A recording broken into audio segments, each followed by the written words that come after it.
Hey everyone, and welcome to the Beyond Life and Fitness podcast. I'm Cheryl Patton. And I'm Megan Prince. We started this podcast as a way to connect with more people who are struggling to fit it all in. The workouts, the food, kids, work, and relationships. We know that we're not perfect, but we hope that through our struggles and our mistakes and our failures and our successes that we can help more people through their challenges and be successful. So if you want some tips and tricks to help you along your journey to be the best version of yourself, then this is it.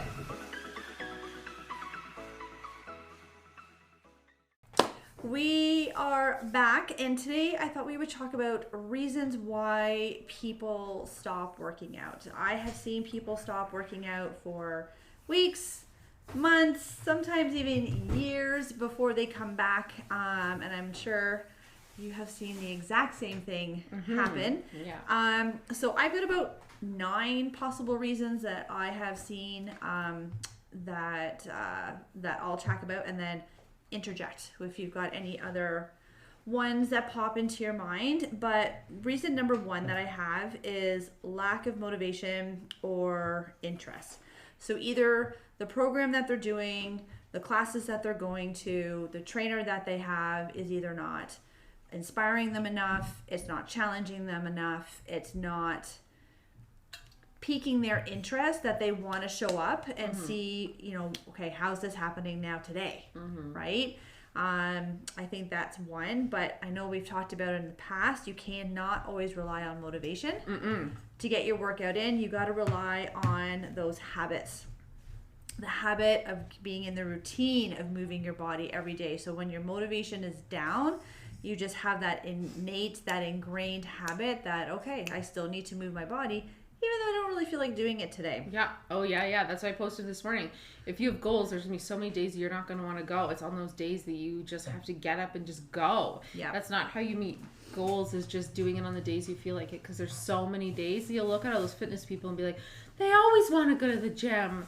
I'm like, oh my God, there's so many days I don't want to go, but we're sore, we're tired. When I get there, I feel better. Yep. Right? Like when I get there, I feel better, and then I can get into it. It's just you just got to get there. Just show up. Or just start moving. Yeah. Right? Like that's sort of the saying, just promise yourself that you're going to just move for 10 minutes, and then if you feel like you still don't want to do it, then don't do it. Yeah, right. But 9 times out of 10, once you get going, you're going to finish it off. Yeah, of course. Yeah, just show up. Show up. And then number 2 reason I have lack of time, which we kind of touched based on in the last one with, moms trying to work out who have young families, or again, retired people who are just filling in their void with other things to do just to keep busy rather than taking that moment and chance to really now hone in on looking after themselves physically, mentally.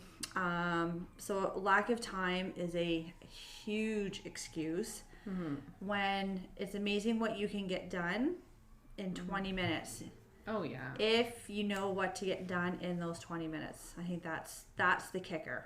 Yeah, if you know. And I think I've been using like 5, 4, 3, 2, 1 a lot, because I'm like, I'm just gonna do this, and then I'm just gonna look on Instagram for a second, and I'm like, oh my God, half an hour just went by. I could have done so much done in half an hour. So sometimes I have to write myself a list, and I set a timer, and I set 15-minute timer. You're gonna go do the dishes, and then most of the time I'm done before that 15 minutes, and then the next 15 minutes you're gonna clean the basement, and then the next, and I get so much done because I gave myself like a schedule, right? Yeah. If a you time have frame. A time frame, because if I don't, it's like, I'm just going to waste half an hour here and half an hour here. And then by the end, you're just like, I could have gotten so much done. And I feel like as I get older, though, I'm getting more like slower, because what I used to get done in a day, I'd be like flying around doing a million things. And now I'm kind of just like, I want a slower paced life. But if you like, for sure, set yourself a timer and be like, I'm going to work out for the next 20 minutes. I'm just going to so lack of time can't be a thing, because there's I don't know. I feel like it can't be a thing in anybody's life, because there definitely is 20 minutes in a day where we're not doing anything productive or whatever, right? Yeah. And I think that kind of ties into the next one I have, which is boredom. So I think people feel that they don't have time because they are wasting time by going down social media rabbit holes, Netflix. Oh, let me just watch one more episode of this favorite. Right? There's so many distractions for our time right now that we feel that we don't have the time. But then when you go down those social media rabbit holes, when you start binge, I don't know, like it's like you're self-soothing. And I don't know. I get it. I understand it. I've gone down social media rabbit holes many, many a times. But I think you're doing it because you're bored. And then it's a waste of time. So now you feel like you don't have the time to do anything. Yeah, and also for me, it's sort of like I'm giving into what I want right now sort of thing. Like I'd be instant gratification. Instant gratification is what we want. Like I need to know what's happening in this next one. Like I might as well just put it on. And then, I think there's days where you can, but like Grey's Anatomy was one for me. I watched that when I nursed, and it's like 18 seasons, and it's like 21 shows in every season. Wow. So I was like, oh my God, that's such a waste of time. But most of the time I was nursing or doing cardio, I would just watch it. But I just think, like, I always wanted to press play on the next one because it was there. And then I wanted to know what was happening, and it was so good, right? But it's almost like you have to have that willpower to, like, know when to stop and just be like, no, I can wait to find out. Like, when we were kids, we wouldn't get to find out the next episode. When they left it on Full House, they'd be like, to be continued. You're like, no! And you're like, no, I have to watch it. But yeah, instant gratification for sure for people is huge, right? So, like, just moving through that and being like, what I want. The girl's dad said the other day, you do what you have to do first, and then you do what you want to do second. Yes. And I was like, oh. That's brilliant. So they told me that, and I was like, oh my God. Because I sort of said it to them in that way, like, girls, get your chores done now, and then you can do whatever you want after. Yeah. But I don't want to. I'm going to do my chores last. And I'm like, no, do what you have to do first, right? Yeah. And then do what you want to do later. So get what you need. Your workout should come over watching that TV show that you want to catch up on, right? Or your work, not other things, but your workout should come over being on social media and catching up with your friends first. So just like putting priorities in place. In place. Yeah. Exactly. And again, this next one is definitely a very legit one, but I do feel that there can be workarounds, which is injuries or a health issue. Or health issues, sorry. Yeah. So like you and I, like we've both had injuries of various natures with our training, and you find ways to work around it. Same with, if it's a health issue, I think you can still go outside and get some fresh air. Oh yeah. Right? I'm not saying well, if you can't go to the gym and get your full workout in, then there's absolutely no point. This is where the whole flexibility and training comes into play. Right? Yeah. So when you had your back issue, like I've had knee issues, I've had a shoulder issue. So you just learn to work around it. And even if I've been sick, yes, I may have a day or a day and a half where I'm in bed and I'm not doing anything. But as soon as I can get outside, get some fresh air, even if I'm just walking around in my backyard for 5 minutes, right? It doesn't have to be anything long or intense. But I still think that there are ways that you can work around injuries. And if you're not feeling 100%. I think some people, use that as an excuse, and then they're like, okay, I'm just going to stop and not do anything. But then that's where I hire somebody and say, okay, look, I still want to take care of myself. I just don't know. When I had a pinched shoulder for 2 years in my shoulder, I think I did legs like 3 times a week because I was like, I'm still going and doing something, and then did cardio. But that's because I know what I'm doing. That's because I know how to like change things up, or what's going to hit my shoulder and what's not going to hurt it, or whatever. I can do stuff. But find somebody that can help you. If you're going through like chemo, or you're sick or something, it's gonna be really hard, but there is other ways. Like, it doesn't necessarily have to be a hard workout. No, it doesn't have to be anything. Maybe it's meditating, maybe it's hot yoga, maybe it's just focusing on just like daily walks, or just anything, but just something to like, you can don't let that be the end of you, right? Because so many times, I think I read a thing, if somebody after 70 falls, they only have like a 30% chance of like recovering, right? Because then... And if you lose your ability to be mobile, your quality of life decreases so quickly and so fast. So if you, like, I have a client that just had open heart surgery like a year ago or whatever, and they wanted him to walk. They wanted him to start just walking down the hall and back. And all the stuff. He hasn't done any of it whatsoever. But like when I had a C-section, it was horrible and it was so hard. But I remember walking outside, and I would walk like 20 steps, and then I would walk 20 steps back. And then the next day I would walk to the next lamppost, and then I would walk back. And for me, that was so discouraging, because I was like, oh my God, I hate this.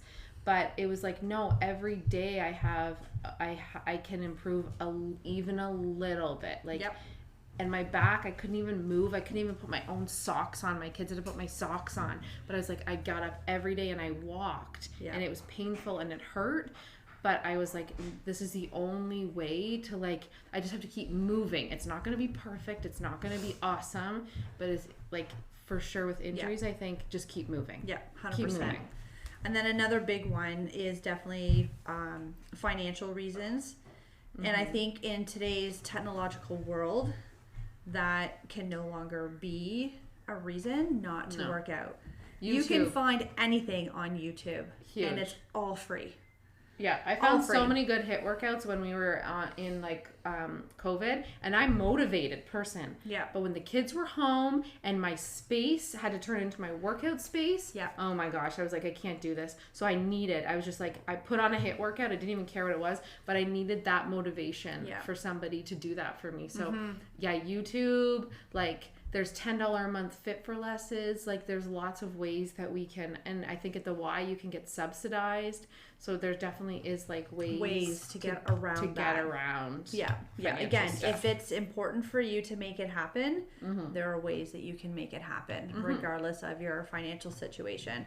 I think another reason why people stop working out is that they start seeing lack of progress, and I think this ties back into that whole instant gratification. I just had a short conversation with somebody earlier today, and it had been 2 years since I had seen her, and she'd had a lot of things going on personally with her life that I totally understand that would derail people. And I'm like, 6 weeks, 8 weeks, 6 months probably is not going to be enough time for what you would like to get back to. I said, it's been 2 years. I would give yourself 2 years. Yes, but people don't want to wait. But they don't want to wait that long. Yeah. And so when they stop seeing progress, and as you know, fitness is not linear at all. And it can't be linear. Like, you'll only be able to lift like so much weight. So then you have to change up how you're lifting that weight in order to keep feeling or keep, getting stronger, or change the angles that you're working at. But yeah, it's not, and you're going through like a little bit of a fat loss phase, or like a little bit of like a cut, and when you've done shows, I've done shows, it's not linear.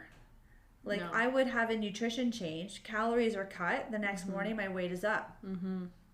I know, and you're we just keep plugging along and just keep going. Yeah, because it's like, okay, your body, obviously, and this is how it is for me. My body does not like change. It will react, and that's how it reacts. The weight goes up. And so it's a mind game. You're just like, all right, it just didn't like that little cut in carbs or whatever the case might have been. Just give it a couple of days. It will settle down, and it did every single time. Yeah, and it will. It will totally settle down. It's just like the patience, right? Give yourself time and patience. It took you 2 years to get there, so it's going to take you 2 years to get back. You just have to commit to it and enjoy. This is the biggest thing, is enjoy the process. Because if you don't enjoy the process and you just want the destination, then you're never going to get there. You have to enjoy the whole thing, right? You can't be pregnant and then just get there to the end and be in love with your baby. No. It's the whole process. It's the whole process of feeling the baby, and then when the baby comes, you're already in love with it. You couldn't just all of a sudden jump to just having that baby, because you have to go through that whole 9-month process. The whole 9-month process of getting there. You can't speed it up. I know that all of us moms would want to speed it up. We just give me the baby. But there's things that happen. There's things that have to go on in order for you to get to that nurturing motherly part that you have. So when you're losing weight, when you're there's a whole process that happens with your mindset and your willpower and your it's dedication and determination. Yeah. And it's a way, if you pay attention to the process and you learn the lessons along the way, you start to learn more about what your body likes, doesn't like, how it responds to certain foods, types of training, all that stuff. Like, it's a great way to learn so much about how your body works and functions and change and how it changes over time. I think another one why people stop working out, which can also tie into financial issues sometimes, is just overall like big life changes. So you have kids, maybe you got married, maybe you got divorced, maybe you're moving across the country, right? So these are all pretty big significant changes that can definitely derail you, and then trying to find again a way to be flexible with the new situation. Right. Yeah, I always think it is like a cool, I love when we were like traveling in Taiwan and we were traveling and backpacking. I loved it because I'm like, okay, how am I going to get my workout today? How am I going to make this work? I love thinking of innovative ways and being challenged of like, how am I going to do this? I'm not going to kind of let it stop me. Yeah. And like things like when I got a new puppy, the whole life, everything had to kind of like shift and change. Or when you have a baby or when you change your jobs, everything is going to have to shift and change, but then it just takes a while to just find that groove again. It doesn't mean that it's all like, oh my gosh, it's over, I can never do this again. No, just try to reset and find your rhythm. How are we now going to do this? Yep. How are we now going to figure this out? Are you newly single? How are you now going to figure out how to do all this stuff that you used to do? You just have to find solutions that are outside of the box that weren't in your current box. Yeah, and be gracious with yourself as you find your new rhythm. Yeah, yes. Don't get frustrated and angry about the situation. Just give yourself time to find that new groove. Yeah, and I always find that I'm like, the other day we got the kids to their certain thing on time or whatever, and I was like, yes, we did it! Because I was like, give me grace, Olivia, because we're not going to be there on time or whatever. I'm just learning how to get everybody everywhere they need to go because it's a new schedule now. I'm like, just give me grace, and then we get there on time. I'm like, see? Yes, I did it! I'm awesome! And they're just like, oh my God, Mom, you're so weird. But I was like, no, I am going to applaud myself right now in this moment for doing what I had to do and like be happy for myself, like, you know, 100%. Give myself a medal. 100%. Nobody's giving me one. I think another one, this is huge, and this is where I think working out, either having a workout buddy or, you know, being able to be a part of some sort of a fitness community with a smaller boutique style gym, is that lack of accountability. People need somebody almost to report to them, check in with them. How are things going? I haven't seen you in a couple weeks. Where have you been? That type of a thing, so that they know when you're missing something. Oh, I'm gonna get an email or phone call or something, right? Yeah. I think that's another big one why people stop working out, is just they don't have someone to be accountable to, and they don't have. There's a lack of guidance or instruction. Yeah. Right. So again, we've talked about this before. You go to a gym, but you don't have a plan. Yeah. Walking around. You want to work out at home because that's what works best for you, but you don't know what to do. Yeah. Right. So again, that's where investing in just having a program written up. It doesn't mean that you have to do one-on-one training. Have a program designed that you can have to do on your own, either to gym, at home, whatever the case might be, so that you're not wasting your time. So that you can see some kind of progress, so that you have something to be accountable to. Yeah, because we're not going to be accountable to ourselves, because the first thing that goes when we get busy is ourselves. Very few people can be accountable to themselves. Like, I feel like I was way more accountable to myself, really good when I was competing and I had like a really huge, but now I'm like, I'm really stressed out. I'll just have a little more peanut butter or whatever. And so you have to, it's better to have like a solid plan, a goal to set, or else I'm just kind of, it's like you're walking aimlessly in the gym. You're just walking around aimlessly. You're just meal prepping aimlessly. You're just going through your day with no like solid plan. No intent. You're not going to you can't have success without having a plan. You just can't. Like, it's not possible. No. Unless you're like I don't know, unless you live by yourself in the middle of nowhere and you have perfect conditions, because what if you get in an accident? What if your car stalls? How are you gonna still like get your meal in? Or did you bring a meal and you didn't eat for like 7 hours because you didn't bring stuff with you? You know, like there's things are gonna come up. So you have to like be proactive on how you're going to like deal with that stuff. It won't always be perfect, but eventually you'll learn how to like.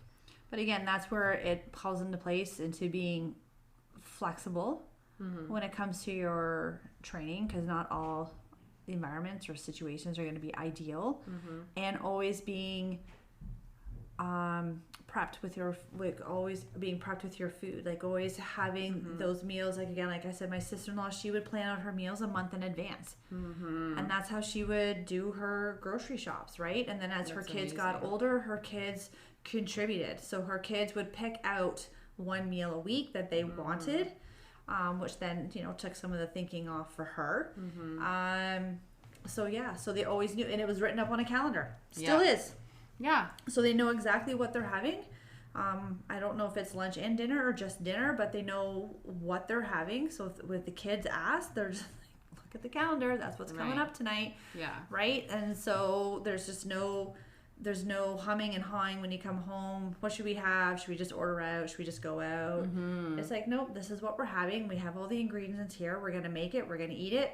It's going to be good. Because it's like when you watch Netflix and you spend an hour looking for a movie, and then you end up not watching a movie, really, because it takes so long to decide what movie we want to watch. And then I'm like, let's just not even watch a movie tonight. If we don't have it decided, I'm not doing this for an hour. So it's like those things. Have a plan in place so that you can like make sure that you progress, and then just don't break promises to yourself. I remember driving. We drove to Wonderland one time, and I had packed all my meals. It was all ready to go, but I had this one meal that like I had put in the freezer to cool it down, and I forgot it.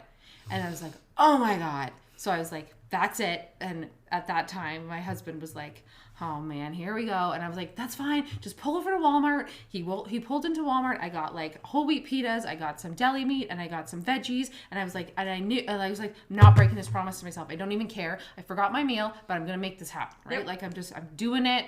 I'm not going to do that. So like just being really intentional of don't grab the fast food. Don't grab what's fast. Be intentional of like, this is my goal. This is what I want to do. And don't break those promises. Again, get a coach to be accountable to. Yeah, 100%. I think that is a perfect way to end. Thanks everybody for listening today, and we truly appreciate you. And let us know what your biggest takeaway was today, and if you have any questions you want answered on the podcast. Don't forget to rate, review, and subscribe to this podcast to automatically receive your episodes and to help us reach more listeners. We would love to connect with you on our socials, either Facebook or Instagram, with links in the show notes. Till next time, keep taking those small steps towards your best life.